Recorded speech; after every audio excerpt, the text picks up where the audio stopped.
Hi, everybody. This is Izzy Moskovitz, and you are Aaron Shore. right. And we are writers for somebody's webpage. If you look on their website, you'll see our articles in different sections of the website. And we are doing the Somebody's Webpage podcast this evening. So glad you're here to join us. I'm going to turn it over to Aaron. Hey, Izzy, you doing okay? Yeah, pretty good. I'm really glad to be here. I'm really excited that we're doing this podcast tonight, and we got a lot of different things to talk about. Could you kind of tell us what we're going to be doing tonight? Well, yeah, we've been asked by somebody, the founder of somebody's webpage. We've been asked to do the podcast this time around, and I thought it'd be fun if we could just kind of, since it's a new year, I thought it'd be kind of fun if we did some feel good news stories. Just, right. I'm all for that. Yeah. Stories that make you feel good. And so there's so much depressing things in the news, just it seems like just nonstop bad news. So we're going to try to lift everyone's spirits today with some feel good stories. That's a really good idea. I'm looking forward to these discussion on these topics here. So what's our first item, our first feel good news story, Aaron? Well, we've got, there was a city in Texas, Bedford City, Texas, and it was recently leveled by multiple F3 tornadoes. Oh man, that's terrible. The whole town was just leveled, nothing left. And there were a few casualties, most people made it through, some injuries, I think, too. Yeah. But there's a little girl that lives there, Tabby Jenkins. Oh, okay. And she decided she wanted to start a lemonade stand to raise money for her hometown. Yeah. How old is Tabby, by the way? I think she was 5 years old. Oh, wow. Okay. Or she was 5 years old when she started her lemonade stand. And she made her parents made a short video of her advertising her lemonade stand. They uploaded it to YouTube. And the video went completely viral.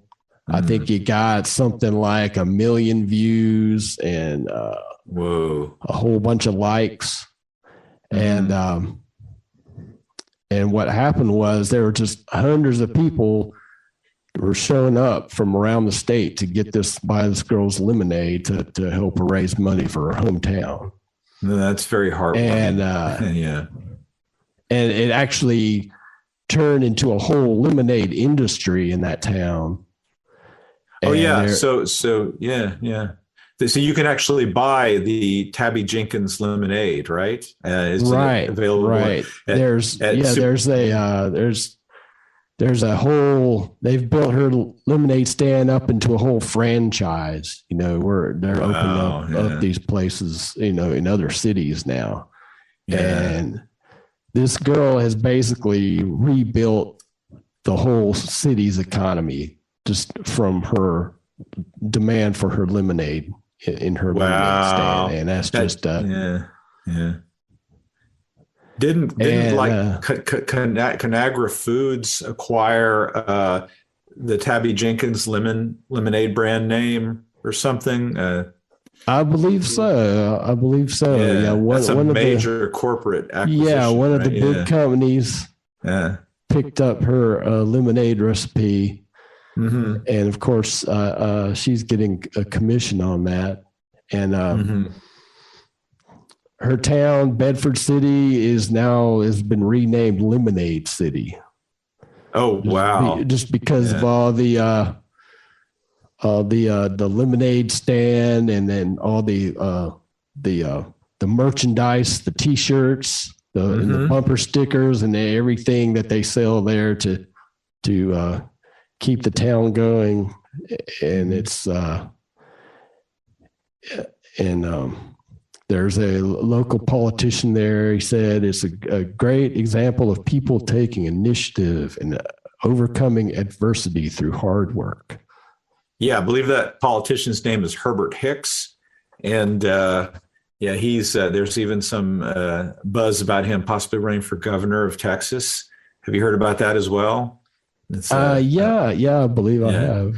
Herbert Hicks, right? Yeah, and he was like also talking about how that Lemonade City didn't need any money from the federal government. They didn't even need any support from the Texas government. He said he's a real believer in limited government, keeping taxes low, and just said, look, he said he made an additional comment saying that this goes to show you that people can pull themselves up by their own bootstraps. They don't need government to come in there and help them out with F3 tornadoes, and a 5-year-old running a lemonade stand can fix those problems, can get that kind of popular support, because I think the idea behind Herbert Hicks's political philosophy is that, we don't need to get government involved. Government is the problem, not the solution. These things need to be solved through creative, capitalist, free enterprise initiatives, just like the one started by Tabby Jenkins. You got it, Izzy. Yeah, That's exactly what I was thinking too. Yeah. So I guess that makes you feel good if you just want to, show that it's possible to deal with these things, these terrible tragedies that are so devastating, both economically and personally, like F3 tornadoes ripping through your town, through our capitalist free enterprise system. Although it seems to me that perhaps it was a bit of a long shot to get a 5-year-old lemonade stand to resolve these problems. But there you go, Herbert Hicks. A lot of people believe in that stuff, don't they? What can we say? All right. So what's the next item that you have there, Aaron? Well, okay. Our next feel-good news story. It's a Dr. Herb Feldspar, who is apparently a basket weaving instructor at Snittleworth University. And he was the adjunct instructor there for 40 years, and he has finally been promoted to the position of lecturer. Hooray, hooray, Herb. And you've got to admire his tenacity to keep going for 40 years. Yeah, they had a restaurant gathering with his colleagues, and the university dean said Herb has worked hard and deserves this promotion and the 2% raise he's getting. He can make senior lecturer after 5 years if he gets good student reviews. So that's more good news for Herb Dr. Feldspar. They had a big restaurant gathering there to celebrate his promotion. By the way, that dean's name is Rob M. Blind. Don't know what the M stands for, but anyway, Dean Blind.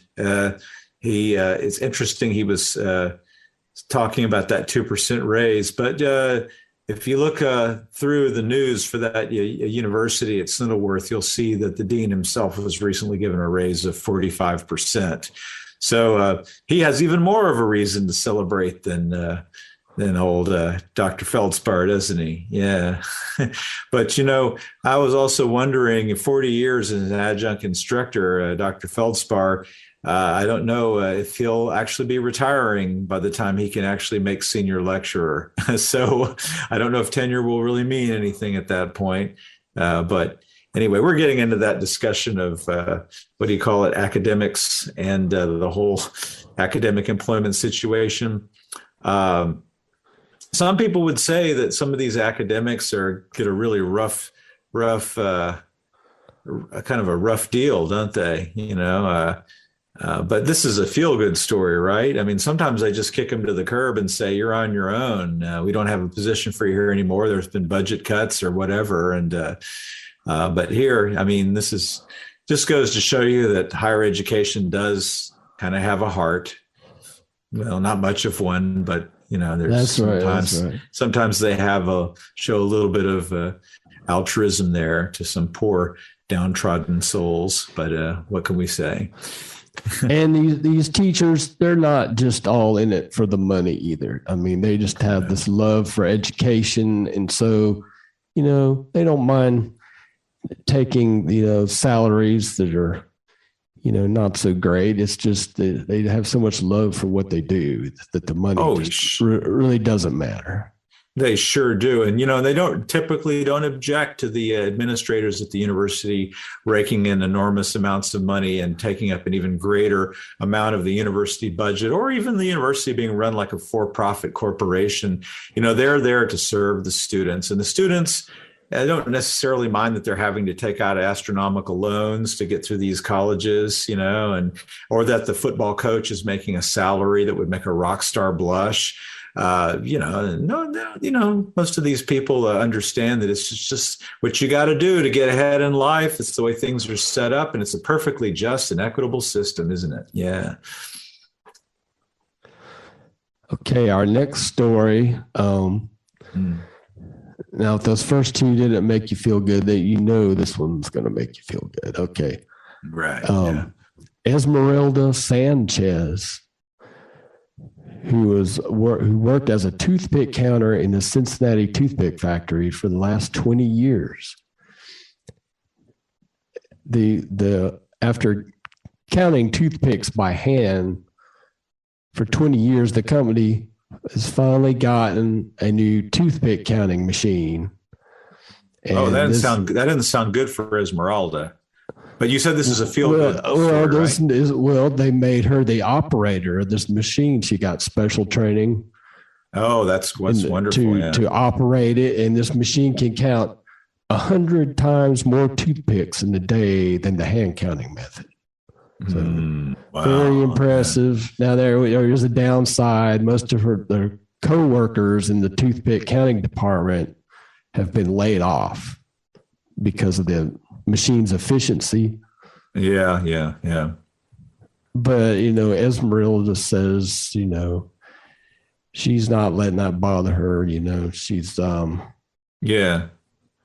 She said all her former coworkers, they're actually, a lot of them are actually happy because now they have opportunity to pursue various dreams and things, instead of hand counting toothpicks all day. They're it's like the great Alexander Graham Bell said, when one door closes, another door opens. Well, those are really inspirational words there. I wonder, some of her coworkers, what kind of dreams they have. Maybe overdosing on opioids. That you could really dream a lot of things while you're overdosing on opioids, or while you're being kicked out into the street from your apartment because you can't pay the rent. Or those are all kinds of maybe the dream of migrating from one campground to another in a dilapidated RV. That's a special dream that some people have. So there's all kinds of things you can do once you've been laid off your job. But who are we to question the foundations of our society, the way it runs, because the people who run that company, they had this technology came in. Why are they going to be paying these workers when they can have a machine do it all? I mean, this is how competition in the free market works. And this is what we believe in. We're that type of a country. We're a capitalist country. And that's what we want here. And so, it's a good thing. I mean, they could have just kicked Esmeralda Sanchez to the curb, got rid of her forever. But they decided that they needed a bit of a good PR for the company, and they made her the operator. And if there's anybody who was an expert on those toothpicks, it would be her. The rest of them, they didn't make the cut. But hey, like I'm saying, it's free market competition. Those other workers didn't quite make it. They weren't quite as good as Esmeralda, and it's a meritocracy. You know how our capitalist system works. The best rise to the top. And that's Esmeralda. So we can celebrate that with her, can't we? Yeah. Oh yeah. Oh yeah. That's right. That's right. Okay. What's our next item there, Aaron?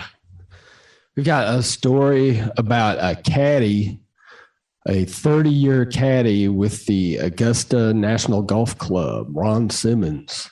Uh-huh. Oh, yeah. And Ron became paralyzed after being struck in the head by a golf ball. Yeah. And that's, that's not a feel good story, I know, but the members of the golf club all pitched in and bought him a luxury electric wheelchair, which allows him to get around.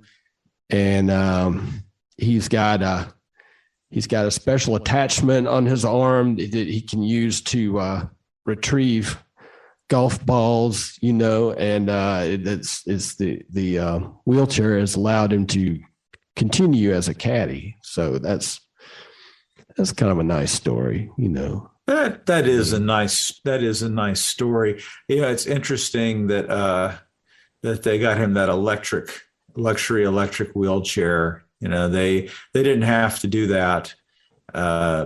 Even though this organization has just an absolutely enormous amount of money, it's one of the most well-funded organizations in sports.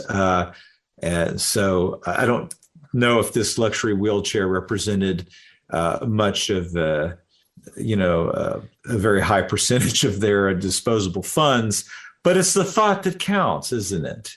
When somebody could get you a really, they could have paid for him to have a full retirement, with all of his everything covered. I understand that Ron Simmons actually, how these caddies work. They're not technically employees. The Uber driver, like an Uber driver, is not really a employee for Uber. They're just kind of an associate or a subcontractor. Subcontract is like, when you have a plumber come by to work on pipes on your house, he's not your employee. You're paying him for a service. And same thing with the Uber driver, and same thing with Ron Simmons. Ron Simmons, even though he'd been working at Augusta National Golf Club for 30 years, was not technically an employee, was there as a subcontractor. This is actual, he has permission to show up and offer his services as his own, business entity. They consider him to be an independent businessman. So can you imagine this? You have your plumber coming by to fix your house, right? And he becomes injured, and you're such a wonderful customer. You do something nice for your plumber.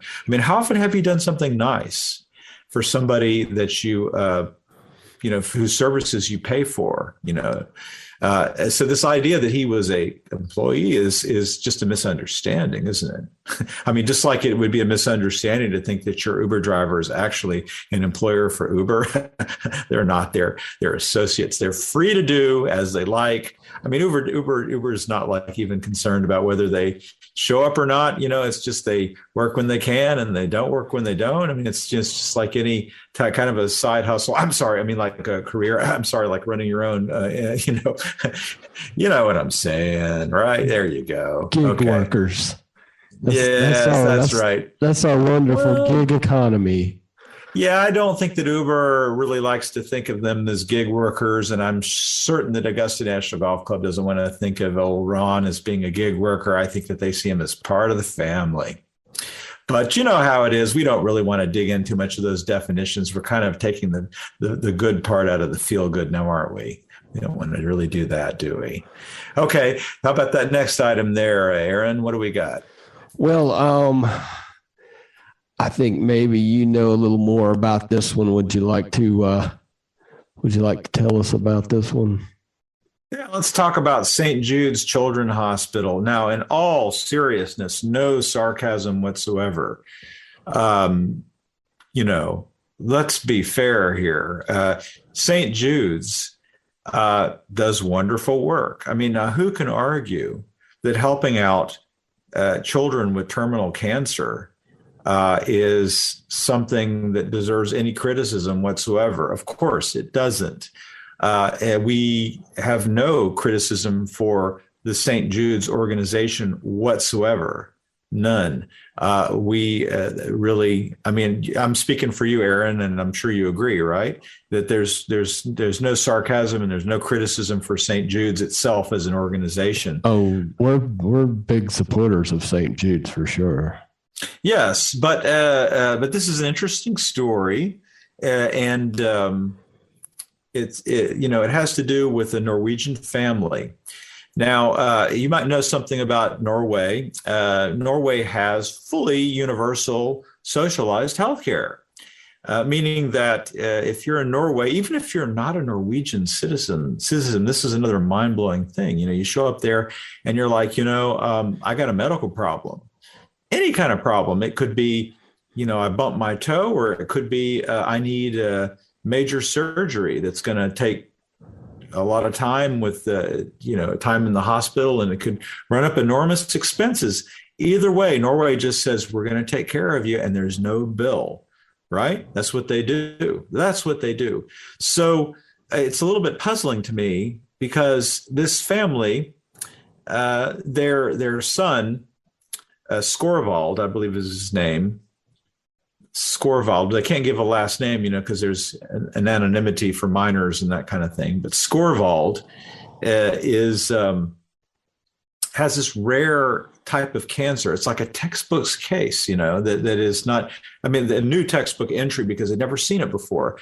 And so the Norwegian medical officials were like, well, we're gonna take care of him, right? And but the Norwegian family said, no, we don't trust government-sponsored healthcare. It's like they're kind of outliers. I mean, and most people in Norway are totally behind this universal government-sponsored system, right?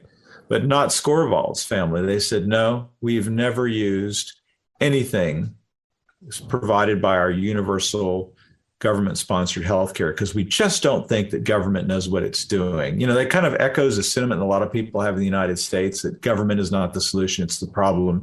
You need to get government out of the way. They can't do anything right. So they actually sent Skorvald to New York City, right, to the United States, to get treatment for this illness at St. Jude's in New York City. So they could have done it in Norway, but thought it would make more sense to send him to the U.S. And I believe you have another comment. There's a side note to this story. Aaron, can you talk about that?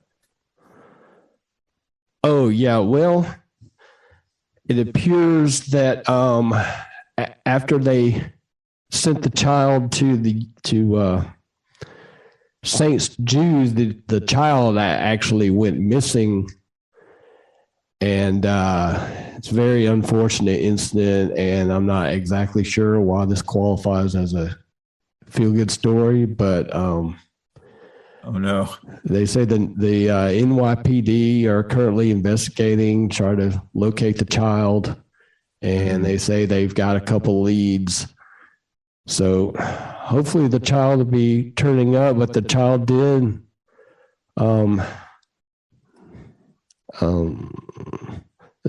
Was a child a boy or a girl? Skorvald is a boy. Skorvald is a boy. Okay, we can cut that part out. He is a boy. Yes, but I had heard. He did successfully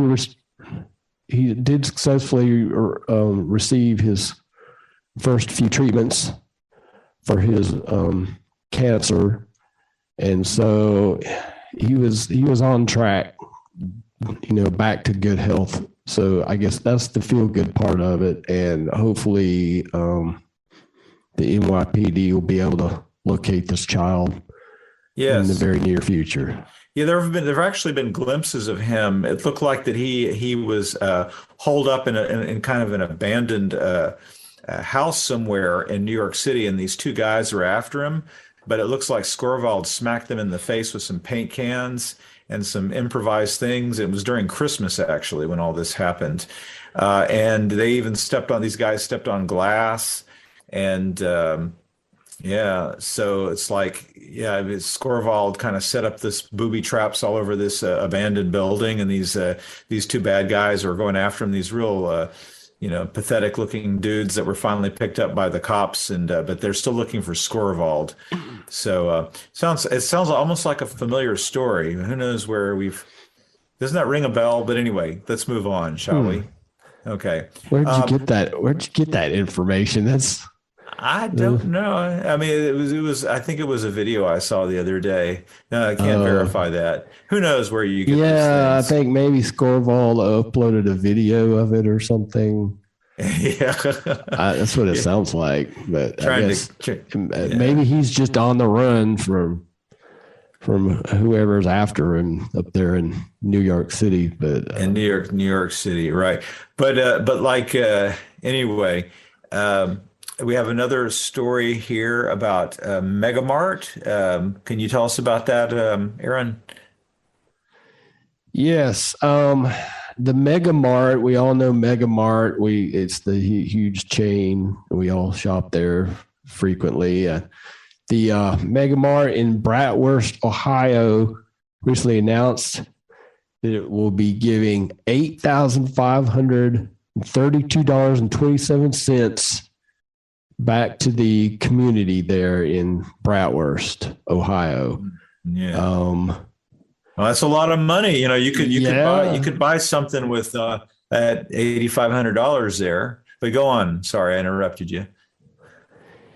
Okay, they say the money was donated to the Megamart Community Support Fund by customers at the store's registers. Like when you go to the grocery store and they ask you, if you would you like to donate a little bit to this or that cause. Apparently, that was how Megamart raised this money. But this money, these $8,500 and something dollars, they say this will be used to purchase school supplies for needy children, which is that makes you feel good, doesn't it? I mean, yeah, just want to help out those needy kids. Yeah, that's great. They're getting those kids are getting their school supplies and yeah. Yeah, so there's a side note here. It says that as a super center, the Bratwurst Megamart had revenues in excess of $300 million in 2021. And interesting that many of these needy children probably became needy when Megamart's competitors in the Bratwurst area went out of business. Because Megamart came in there, and some of these mom and pop shops, couldn't match the prices there at Megamart. They were kind of driven out of business. And then after they were gone, then Megamart could go ahead and push the prices back up again, of course, because, they weren't competing against anybody by that point. But hey, Megamart, they kind of gave back to the community there. They kind of give that $8,500 back to the community that the community had kind of spent at their cash registers to ask at Megamart's solicitation, asking them to help the community. So Megamart channeled the community's money back to itself. Good for Megamart. How about that? Yeah, I mean, some people say Megamart is just just this heartless, faceless corporation that does nothing but just stomp on smaller businesses, and I think have shown. In this instant, they have shown that they care about the communities, where they operate, and they want to give back to their communities, and that's a heartwarming story right there. Yeah, that money there it just shows that it really shows that Megamart cares about PR. They care about PR in the local community, and they care that that somebody might give it some bad press. And, that's what we can't have. We can't have bad press for big corporations. They have to, put on a good public face. And because otherwise, who knows what people would do? They might actually boycott Megamart, which I think would be an unpatriotic and possibly illegal act that could boycotting. I mean, I think, what are they going to do to people if they go out in front of Megamart to boycott and protest their practices? They ought to be thrown in jail, because that's just un-American, isn't it? To protest a company like Megamart. I mean, after all, isn't that what America was founded on? Well, They say what's good for Mega Mart is good for Bratwurst. And what's good for Bratwurst is good for America, right? There you go. Absolutely. There we go. We got to understand. It's a feel-good story. Feel-good story. There we go. We got another one there you want to tell us about, Aaron? What is this, a homeless man? What happened there? A homeless man in Los Angeles. He had gone bankrupt because of his medical bills, and he was actually living under the freeway in a cardboard box. And the Rockstone Holdings Corporation has decided to provide this man with a deluxe camping tent to replace his cardboard box. No, that's really great. That's just a really nice gesture for them. But if you're living in a cardboard box, a camping tent, that's like a mansion to you. If you've been living in a box, that's a real step up in his standard of living. So, yes, I think that's very generous of Rockstone Holdings, and it's just nice to hear stuff like that, and it makes you feel good. It does. It does. Now these medical bills. Some people might say, "Hey, why should you go bankrupt because of medical bills here in a terminal illness? Shouldn't there be safeguards in place to prevent this from happening?" But you know what? We can't have that, can we? Because if we did, it would upset the entire system that we live under. I mean, we have a private for-profit healthcare system, and everybody knows that for-profit motive there is what keeps the machinery, the wheels of our economy moving, right? I mean, if you were to say, hey, this is an injustice, this guy going bankrupt because of medical bills, well, then you're putting the blame on people who don't deserve it. The blame should be on him for not having a job that provided the right to, hold on. It turns out, no, I believe he actually did have a job and he did have a healthcare plan. It just didn't cover this particular thing, didn't it? Or it had a maximum, didn't it, on the policy? That's what it was. Because up to a certain point, the policy didn't pay, right? It was a cutoff point, and that's where he went bankrupt. That's right. I remember that. If you look up the article, we can find that there. But Rockstone, but anyway, we don't want to question that, do we? I mean, again, we're back to Norway. We're talking about the whole St. Jude's thing. We have St. Jude's in the United States and in some other countries where we need St. Jude's, right? We need St. Jude's because they're there to fill in that gap where people can't quite find a way to make it happen so that they can take care of poor little children who need this care, right? Because their health insurance policy just doesn't cover it. Yeah. And so then the parents can have this taken care of, right, by a private organization that takes care of the whole thing. They don't have St. Jude's in Norway, though, right? They don't have St. Jude's in Norway. They don't need it there, right? Right. As well, as long as you're willing to put up with that government-sponsored, government-funded, and government-run healthcare system, huh? But I guess there's enough people in Norway who are happy with it that St. Jude's hasn't even set up shop up in Norway.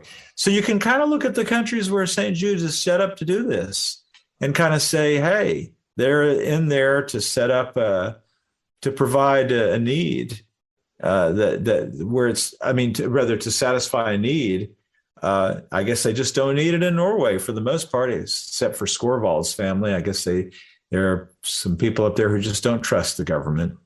But anyway, to Rockstone Holdings. I think we may have missed the full scope of Rockstone Holdings' generosity, because actually, if you looked at some recent footage of homeless situation in the Los Angeles area, you might notice that there are lots of camping tents up all over the place in the medians between roads and other public areas. There's a lot of homeless people out there. And how many tents there have been provided by Rockstone Holdings? It turns out that this is just one example. Rockstone Holdings has really been giving out these tents to a lot of people out there. They really have. Yeah. And so, But interesting to note, though, Roxanne Hollings recently lobbied hard against a proposal by the county of Los Angeles to increase the corporate tax rate for the purpose of providing affordable housing for these same people. Because obviously, Roxanne Hollings doesn't want to just be taxed to pay for this, government housing that would give these people a place to live. It makes more sense to them, doesn't it, to give those camping tents? I think that would actually be a tiny fraction of the cost that it would be if taxes were raised to pay for real housing. So actually, they come out ahead with this feel-good story, don't they? They save a lot of money on taxes by just paying for those tents. Well, a lot of the young people these days are kind of getting into what they call a minimalist lifestyle. So the living in the tents, that's got to be like kind of the hip thing to do, in these urban areas. It's the young people, they don't care really that much about owning things or having a lot of money, and so living in a tent, that's just kind of a statement, it's a lifestyle choice. It's it's a lifestyle choice. With an emphasis on style, This is just, why are people making this out to be some sort of a big sociological concern when really, is it a big concern whether I wear jeans or whether I wear slacks? That's a lifestyle. So whether you live in a house or whether you live on a tent between a highway median, that is a lifestyle difference, right? In a free country, we're not so much about loading judgment onto people. Let's just talk about choices in life. Maybe this is part of the problem, is the stigmatism of the homeless. Let's turn this argument on its head, right? A lot of people on the left are saying that you're stigmatizing homelessness. These are real people. And, from a conservative, pro-capitalist, pro-status quo point of view, you could also embrace that same perspective and say, hey, it's a lifestyle choice. We're not judging them. We're just saying, actually, it's illegal and we're going to bulldoze this little improvised community. That's a zoning law. But hey, we have no opposition to the style, right? In fact, people like ripped jeans. People sometimes pay extra money for ripped jeans, right? It's the same thing. You might say it looks kind of bummy and slummy, but hey, it's a style, a lifestyle. Yeah, it's like the ripped jeans for sure. There we go. Okay. I think we have one last feel-good story here. What's this we're looking at? I'm trying to remember the name of the town in Michigan where Michael Moore of Flint. Yeah, Flint, Michigan. Well, we're all kind of familiar with the or most of us, I guess, familiar with the water situation in Flint, Michigan, and how they have not very good drinking water. Well, it turns out Detroit is actually also having the same problems, and there recently was a Jello wrestling competition to raise money for the city to upgrade their water filtration system. And this event was organized by the famous rap group Insane Clown Posse. Yeah, let's give a big shout out for Insane Clown Posse. I know a lot of people say that they're politically incorrect and all this stuff, but their heart is in the right place. They want to help out Flint, and they don't believe in excessive. It's Detroit, actually. Oh, it's Detroit. Okay. Yeah. It was the competition is to raise money for Detroit. Okay. They're actually having the same problems as Flint.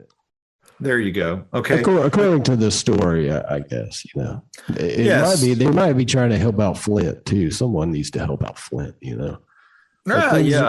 Things are just kind of bad up there in that industrial kind of area, but it's great to hear these feel good kind of stories that there's people are like banding together and thinking of creative ways of like coming up with the money, like a Jello wrestling competition. That's just such a just off the wall idea, and it's just shows just the interesting ways people can come up with to solve problems, and you talk about we are definitely juggalos here at somebody's webpage because just a feel good story like that. How can you not be a juggalo? There you go. Well, it's a matter of human dignity. It's a matter of human dignity because when the government takes care of your water filtration problem, I mean, you might turn on the tap water and you see the beautiful filtered water come out where before it was smelly, oily, dark reddish brown color. And you might say, oh, I'm so happy, that the water is coming out clean. But if you knew that was taken care of by your government through your tax dollars, that would take all the joy and happiness away from it, knowing that the government had taken care of it. But if you do that same thing, you turn on that tap water, it comes out clear and ready for drinking and personal use. And that the Insane Clown Posse took care of it with a Jello wrestling competition, that it wasn't the government, but it was the Insane Clown Posse that made it happen. Well, then you can drink that water from that tap with infinitely more gusto and satisfaction, knowing that your government does not have to get involved with it. That's right. It makes the water taste better, I think. I know it does. If you believe in America and in pulling ourselves up by your bootstraps, you're going to love the taste of that water much more, knowing that it came from the human dignity of a Jello wrestling competition sponsored by Insane Clown Posse. Yeah. Although you should probably never drink tap water, but that's right. Yeah.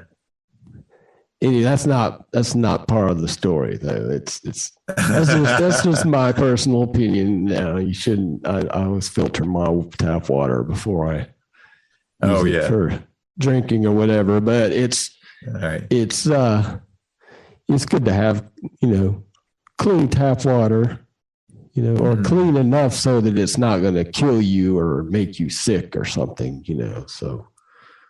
Exactly. It's important to have good. Well, just to offer a little clip.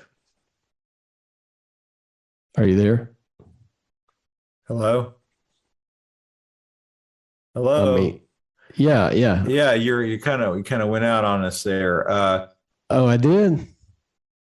I think I just stopped. You were talking. saying it's kind of important to. I just stopped. You looked confused for a second. Let me hold on. Let me check my internet connection. Hold on a second. I gotta. I'm gonna try my 5G connection here. Hold on a sec. I hope we're still recording. Yeah, we are. Okay. Yeah, I just need to change my internet connection here. Let me see what other options are. I'm gonna try my 5G connect. See if that helps things. But I would like to kind of finish it out here. By kind of just clarifying the obvious, if you don't mind. Okay. Yeah, so now that we've kind of finished discussing these so-called feel-good stories, just a disclaimer here that actually none of this is literally true. These are all fictitious stories, and our take on that was entirely sarcastic. So we're just wanting to point out that some of these real feel-good stories that you do see in the media are there's a darker reality underneath it, and these are extreme, hypothetical, fictitious examples, but still you get the point. And you'll see, and unfortunately, you'll see things in real life that echo this stuff all too much. Everything you just heard was an act of sarcasm. Yes, indeed. We're so glad you joined us on this podcast, and we had fun doing it. And we hope to get a chance to do it again. I understand that somebody's webpage is going to have a whole cavalcade of different website contributors participating in these podcasts. Am I right, Aaron? Yeah, that's what I've heard. We've got, a few people, maybe not a cavalcade, but yeah, I think somebody's got a few things lined up, should be interesting. And I think he's going to want me and you to do some more, Izzy. So He'll be ready to come back. Yeah. Yeah, I enjoyed it. I think I had fun. I had fun this time. So yeah, me too. Looking forward to the next one. And thanks to all you out there for listening to our podcast. And we'll see you next time. See you next time. Take care.